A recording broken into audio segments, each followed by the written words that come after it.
নমস্কাৰ বন্ধুসকল স্বাগতম জনাইছো আপোনালোকক ড্ৰিম ট্ৰেডাৰ্ছ কনসালটেন্সিৰ আন এটা ইউটিউব ভিডিঅ'লৈ য'ত আমি মাৰ্কেট এনালাইসিস কৰিম কাইলৈৰ কাৰণে টিউজডে কাৰণে নিফটি 50 আৰু নিফটি বেংকৰ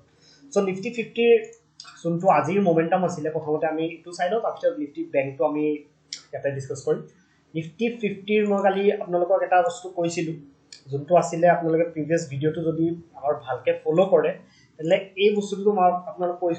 এটা বস্তু কৈছিলো যে যেতিয়া এনেকুৱা টাইপৰ সেল অফ হয় যেনেকৈ এই বস্তুটো ইয়াতে সেল অফ মাৰ্কেটটো হৈছিল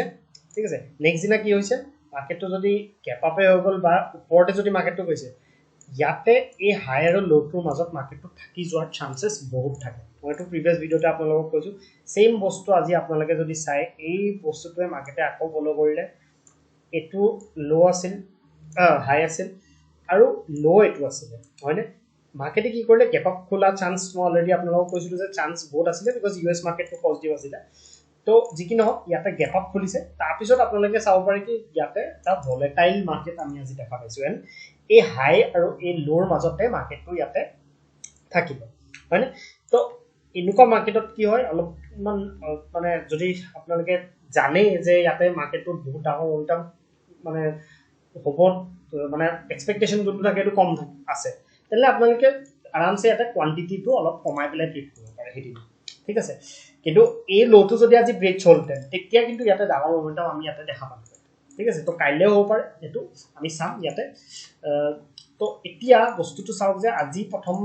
কথা হল ট্ৰেড যদি আমি চাও তেনে প্ৰথমতে এটা ইনিশিয়াল এটা ট্ৰেড ইয়াতে আহিছিল যত মাৰ্কেটে আপসাইড জনে এটা বাইং কৰিছে হেতক ট্ৰেপ কৰিছিল মানে যোনটো সেল অন ৰাইজ যোনটো আপোনালোকক কৈছিল যে এটো ৰাইজ আপোনালোকে দেখিছে কিন্তু সেলটো তাতকে ডাবল হৈছে মানে সেম বস্তু আজি এটো চাও যে ইয়াতে যেতিয়া মার্কেটটো এই যোনটো এটা লেভেল আছিল এই লেভেলটো ওপৰত ইয়াতে গুছি গৈছিল কিন্তু এই যোনডাল ডজি ইয়াতে বনাইছে ডজি ডালৰ পিছত এটা বহুত ভাল ছিল এটা ভাল ট্ৰেড মাৰ্কেটে দিছিলে তাৰ পিছত একো এনেকুৱা স্পেসিফিক ভাল ইয়াতে ট্ৰেড মানে ৰিস্ক টু ৰিৱাৰ্ড টাইপৰ ট্ৰেড ইয়াতে পোৱা নগল কিন্তু গোটেই দিনটো মাৰ্কেটে ইয়াতে সাইডৱেজ টাইপৰ বা ভলেটাইল মাৰ্কেট আমি দেখা পাম তো কাইলে কাৰণে আমি কেনেকৈ প্ল্যান কৰিম এটা চাও প্ৰথম কথা হল কি এই যোনটো সেল অফ আছিল তাৰ যোনটো ক্যান্ডেল আছিল সেই ক্যান্ডেলডালৰ ভিতৰতে মার্কেটে থাকিলে মানে হেতুক আমি ইনসাইড ক্যান্ডেল বুলি কওঁ তো ইনসাইড ক্যান্ডেলত সদায় কি হয় যেন এই যোনটো ডাঙৰ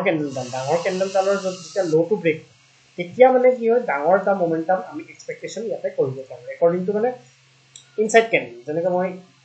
ওয়ান ডে টাইম ফ্ৰেমত আপোনাক দেখাইছো যে এডাল হৈছে ডাঙৰ ক্যান্ডেলডাল ইয়াৰ আন্ডাৰত নেক্সট ক্যান্ডেলডাল আছে তাৰমানে এডালত ইনসাইড ক্যান্ডেল তো ইনসাইড ক্যান্ডেল যেতিয়া ব্ৰেকআউট হয় তেতিয়া এটা ডাঙৰ মোমেন্টাম আমি এক্সপেক্টেশন ৰাখা হয় ঠিক আছে তো এতিয়া আমি কেনেকৈ প্ল্যান কৰিম কাইলে কাৰণে এনেকৈ চাও এটা প্ৰাইস একচন এটা ফৰ্ম হৈছে প্ৰাইস একচন ডাউন সাইডে ইয়াতে মাৰ্কেটে এবাৰ ফৰ্ম কৰিছে জিগজেগ প্যাটাৰ্ণত মার্কেট গৈ আছে তো এতিয়া আমি এটো বস্তু চাব লাগিব কাইলে যদি মার্কেটটো যদি ফ্ল্যাট খোলে আছে ফ্ল্যাট খুলি পেলাই এই ট্রেন্ড লাইনডাল যদি ইয়াতে এটা ট্রেন্ড লাইন বনাও মই এই ট্রেন্ড লাইনডাল যদি মার্কেটে অলপ ফ্ল্যাট খুলি কনসলিডেট কৰি যদি ব্ৰেক ডাউন কৰে তেতিয়া হলে আমাৰ এই যোনটো লো আছে এই লোটো লৈকে আমি এটা স্কেলপ ট্ৰেড ইয়াতে প্ল্যান কৰিব পাৰো ঠিক আছে বহুত ডাঙৰ মোমেন্টাম নহয় বাট স্কেলপ ট্ৰেড ইয়াতে কি হ'ব পাৰে এই জায়গাটো দুটা বস্তু হ'ব পাৰে এই লেভেলটোত আকৌ সাপোৰ্টও পাই যাব পাৰে ঠিক নাই ঠিক আছে কিন্তু যদি ইয়াত আপোনালোকে পাও আৰু ফাৰ্দাৰ ট্ৰেড প্ৰথম ট্ৰেডটো ইয়াতে প্ল্যান কৰিলে এটো লো ইয়াতে প্ল্যান কৰিলে সেকেন্ড ট্ৰেডটো কোট প্ল্যান কৰিব পাৰিব যদি ইয়াত মাৰ্কেটে অকমান ৰখি দিয়ে অলপ যদি কনসলিডেশন কৰি দিয়ে তাৰ পিছত যদি এই লেভেলটো ব্ৰেকডাউন কৰে তেতিয়া হলে এটা ডাঙৰ মোমেন্টাম আমি প্যানিক ইয়াতে দেখা পাম মাৰ্কেটত আৰু সেই প্যানিকটো কোলৈকে যাব পাৰে কোলৈকে মাৰ্কেটক লৈ যাব পাৰে এই লেভেলটো দেখিছে না এই লেভেলটো আগতেও ইম্পৰ্টেন্ট জোন আছিল সাপোৰ্ট লৈছে দুবাৰ তিনিবাৰ সাপোৰ্ট লৈছে তো 22 লৈকে মাৰ্কেটে ইয়াতে এটা বা 260 লৈকে ধৰিলো ইয়াতে এটা ফল বা প্যানিক মাৰ্কেটে দেখা পায় আৰু ভিক্সটো বাঢ়িছে ভিক্সটো অলমোস্ট ইয়াতে কিমান হৈ গৈছে আজি আমি চাও 16 হৈ গৈছে তো 16 ভিক্স ইয়াতে হৈ গৈছে ভিক্সটো মালতে 10 হৈ গৈছিল 10ৰ তলতো গৈছিল কিন্তু এটা ভিক্সটো আমি দেখিছো বহুত জলদি ইয়াতে ভিক্সটো বাঢ়ি আছে তাৰমানে ভিক্সটো কিয় বাঢ়িছে ইলেকশনৰ টাইমটো ইয়াতে যেটো নিয়ে সো সেইকাৰণে ভিক্সটো ইয়াতে বাঢ়ি আছে আৰু ভলিটিলিটিও ইয়াতে আছে ঠিক আছে তো এতিয়া এটো ট্ৰেড আমি ইয়াতে প্ল্যান কৰিলো দুটা মই আপোনালোকক যেনেকৈ ক'লো এটা স্কেলপ ট্ৰেড এটা আপোনালোকে ৰিস্ক টু ৰিৱাৰ্ড ভাল ট্ৰেড 1:2 টাইপ আপোনালোকে প্ল্যান কৰিব ওপৰ সাইডে আমি কেনেকৈ প্ল্যান কৰিম চাও ওপৰ সাইডে এটাই কথা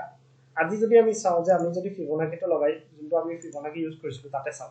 ফিবোনাকি মতেও এটো এটা ট্ৰেড আছিল আজি মই প্ৰিভিয়াস ভিডিঅ'ত কৈছো দুটা বস্তু আমি চাও এটা হল 38% লেভেল এটা হল 50% 50% লেভেলটোত মাৰ্কেটে গৈ পেলাই কি কমপ্লিট এটা ৰিজেকশ্যন আউট দেখাইছে যদি সৰু টাইম ফ্ৰেমত আপুনি ট্ৰেড কৰিলে হয় ভাল ট্ৰেড এটা আপুনি পালে হয় এইটোত চাওক 50% ৰিজেকশ্যন দেখাইছে একদম বঢ়িয়াকে ইয়াতে মাৰ্কেটটো তললৈ আহিছে হয়নে এইটো এটা ট্ৰেড ইয়াতে আমাৰ আছিলে তো কাইলেও আমি সেইটো প্লেন কৰিব লাগিব যে এতিয়া যোনটো ল' আছে সেইটো ইনটেক্ট আছে হয়নে ইয়াতে আমি যদি চাওঁ ইয়াতে আমি বাইঙৰ কাৰণে কেতিয়া প্লেন কৰিব পাৰিম বাইঙৰ কাৰণে খুলিলে ইয়াতে আকৌ গেপ আপ খুলিব লাগিব মাৰ্কেট যদি মাৰ্কেটটো ফ্লেট নখুলে আৰু গেপ আপ খুলি যায় ঠিক আছে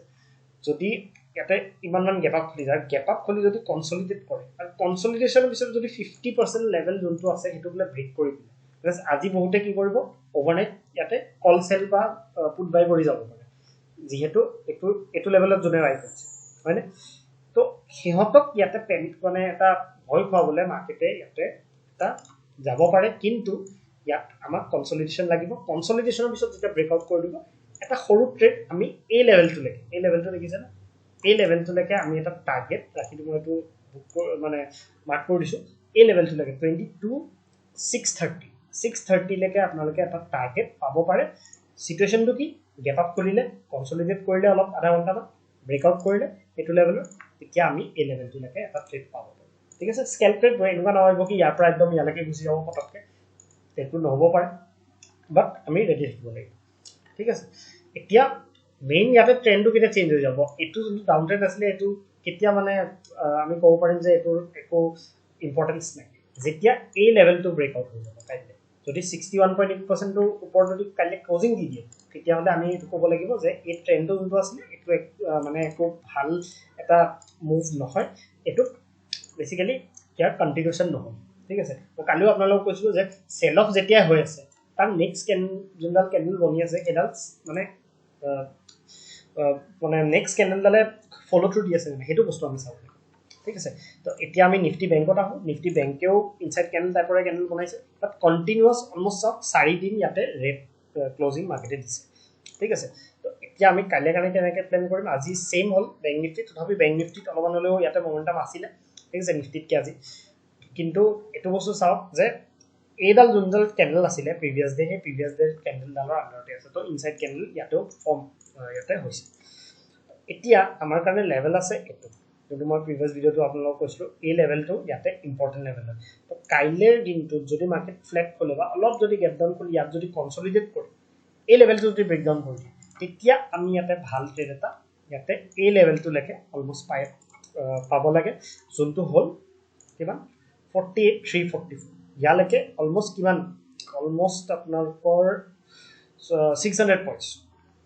ঠিক আছে নহয় 600 পইণ্টস নহয় বাট 350 পইণ্টস মান আপোনালোকৰ ইয়াতে এটা গ্যাপ আছে এই যোনটো নেক্সট সাপোৰ্টটো লৈকে আপোনালোকৰ স্পেস আছে এই স্পেসটো লৈকে মাৰ্কেট এটা মোমেন্টাম কৰিব পাৰে ঠিক আছে এটো আমি প্ল্যান কৰিলো উপৰ সাইডে যদি আমি চাও আজি মই যদি ফিবোনাকিটো লগাই চাও ফিবোনাকিটো যদি আপোনালোকে ইয়াতে চাই ইয়ালে চাও 61.8% লৈকে গৈছে তাৰ পৰা ৰিজেকচন পাইছে হয়নে এতিয়া আমাৰ ব্যাংক নিফটিত আমি কি চাব লাগিব এই 61.8% ৰ ওপৰত গলেহে আমি বাই কৰিব পাৰিম তো মাৰ্কেটটো যদি গ্যাপ আপ কেনেবাকৈ খুলি যায় আৰু যদি কনসলিডেট কৰি দিয়ে কনসলিডেট কৰি এই 49250 যোনটো লেভেল এটো যদি ইয়াতে ব্ৰেক কৰি দিয়ে ব্যাংক নিফটি তেতিয়া আমি ইয়াতে এটা বাইঙৰ এটা মোমেন্টাম চাও পাৰো বাট বেছি টাৰ্গেট ৰাখিব নোৱাৰে ইয়ালৈকে টাৰ্গেট ৰাখিব আকৌ ইয়াৰ পৰা ৰিজেকচন পাই যাব ঠিক আছে ইয়াৰ পৰা ৰিজেকচন পাব পাৰে এটো এনেকুৱা হ'ব পাৰে যে ঠিক আছে মাৰ্কেটটো ইয়াতে অলপ কনসলিডেট কৰি গল ইয়াতে আকৌ ৰিজেকচন পালে ইয়াত আকৌ সাপোৰ্ট পাইলে মাৰ্কেটটো উপৰ যাব এটো বেলেগ কথা কিন্তু আমি ইয়ালৈকে এটা টাৰ্গেট ৰাখি আমি ইয়াতে এটা প্ল্যান কৰিব পাৰো ঠিক আছে তো হেতু হিচাপত ব্যাংক নিফটিটো কাইলে প্ল্যান কৰিব যেহেতু এটা মাৰ্কেটটো কি হৈছে এখিনি পইণ্টত ৰেড ক্যান্ডেল ডালৰ পিছত ফলো থ্ৰু তেনেকৈ আমি দেখা নাই ফলো থ্ৰুটো কিটা ক'ব পাৰিব লোটো ব্ৰেক কৰিলে এটা লোটো কাইলে ব্ৰেক কৰে যদি তেতিয়াহলে আমি তেনেকৈ প্ল্যান কৰো আৰু যদি কৰিব নোৱাৰে তেতিয়াহলে উপৰ সাইডেও হ'ব পাৰে কি শৰ্ট কভাৰিং আহি এই কল সেলাৰ্স বিলাকৰ ইয়াতে ট্ৰেড কৰিব পাৰে ঠিক আছে বিকজ স্যাৰ এটো এটা হাই বনালে এটো এটা সুইং বনালে এটো ব্ৰেক কৰা নাই আজি এটো এটা সুইং বনালে তো যোনটো ট্ৰেন্ড থাকে সেই ট্ৰেন্ডটোৰ ফৰ্মেশনটো এনেকৈ হয় যে মাৰ্কেটটো তললে গল এটা ৰাইজ এটা হল সেই ৰাইজটোৰ পৰা আকৌ নতুন এটা লো বনালে এটো এটা ৰাইজ হল আজি ঠিক আছে নতুন এটা লো আকৌ বনাব লাগে এটা যদি নতুন যদি বনাব নোৱাৰে তেতিয়া ইয়াতে ট্ৰেন্ডটো কি হ'ব আপসাইডে চেঞ্জ হৈ যাব এনেকৈ ট্ৰেন্ডটো এনেকৈ গৈ পেলাই এনেকৈ চেঞ্জ হৈ যাব পাৰে তেতিয়া এই ট্ৰেন্ডটো যোনটো হৈ আছে লাষ্ট 3 দিনৰ পৰা এই ট্ৰেন্ডটো তেতিয়া ওপৰ সাইডে চেঞ্জ হৈ যাব কেতিয়া হ'ব যেতিয়া এই লেভেলটো এটো যোনটো লেভেল আছে এইটো লেভেলটো কি হয় 49250 49250 যেতিয়া ব্ৰেক কৰিব তেতিয়া এইটো W পেটাৰ্ণ ইয়াতে বা ডাবল বটম টাইপৰ পেটাৰ্ণ এটা বনি যাব ঠিক আছে তো তেনেকৈ কাইলৈ কাৰণে আপোনালোকে বেংক নিফটি প্লেন কৰিব কিবা যদি ডাউট হয় আমাক জনাব হোৱাটছএপত বা টেলিগ্ৰাম চেনেলটো আমাৰ ছাবস্ক্ৰাইব কৰি ল'ব ধন্যবাদ